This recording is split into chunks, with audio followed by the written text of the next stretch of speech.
दुपारचे वाजले होते 4 आणि खूप दिवसांनी म्हणण्यापेक्षा खूप वर्षांनी निघाले होते रानात. कारण नित्याला आवडली होती हरभऱ्याची भाजी आणि ती तोडण्यासाठीच ना इथे रानात निघाली होती. कारण नित्याला काल हरभऱ्याची भाजी केलेली खूप आवडली होती. तिने नुसती भाजीच खाल्ली होती. मग मी आणि काकी गेलो होतो रानात हरभऱ्याची भाजी तोडण्यासाठी. पण तिच्यापुरते थोडीशीच भाजी तोडली. आता तुम्ही कधी तोडली कशी हरभऱ्याची भाजी तोडली असेल तर मला कमेंटमध्ये नक्की सांगा. आणि भाजी तोडून घरी आलो. घरी आल्यानंतर मग देवाला दिवा वगैरे लावला आणि आज बनवणार होते मी डाळबाटी.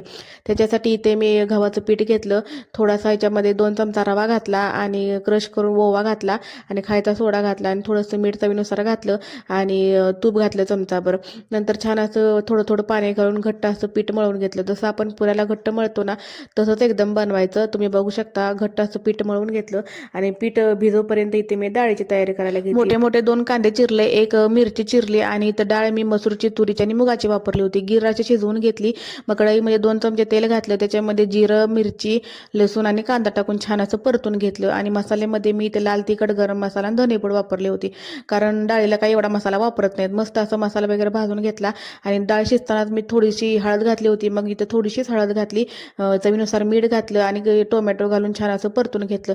नंतर शिजलेली डाळ त्याच्यामध्ये टाकून दिली आणि डाळ बाटीला ना अशी पातळ डाळ तयार झाली आणि ते मी बाटी बनवायला घेतली. बाटी बनवण्यासाठी मी ते आप्याचा तवा वापरला होता आणि त्या साईजचे छोटे छोटे गोळे तयार केले आणि तवा तापल्यानंतर त्याच्यामध्ये तूप घातलं आणि सगळ्या बाट्या अशा ठेवून दिल्या. एक 5 मिनिटं वाफेवर शिजवून घेतल्या आणि नंतर मग बॅक साईडला आणखी थोडं तूप लावलं आणि बाटी मळलं तर तूप जास्तच लागतं.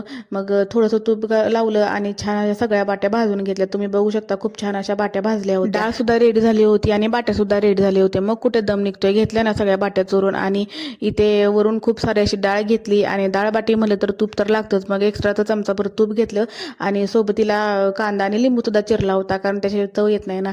मग खूपच छान झाली होती डाळ बाटी. तुम्ही सुद्धा ना ही रेसिपी नक्की ट्राय करा. चला मग आपल्या चॅनलला सबस्क्राईब केलं नसेल तर सबस्क्राईब करा. भेटूया नेक्स्ट व्लॉगमध्ये.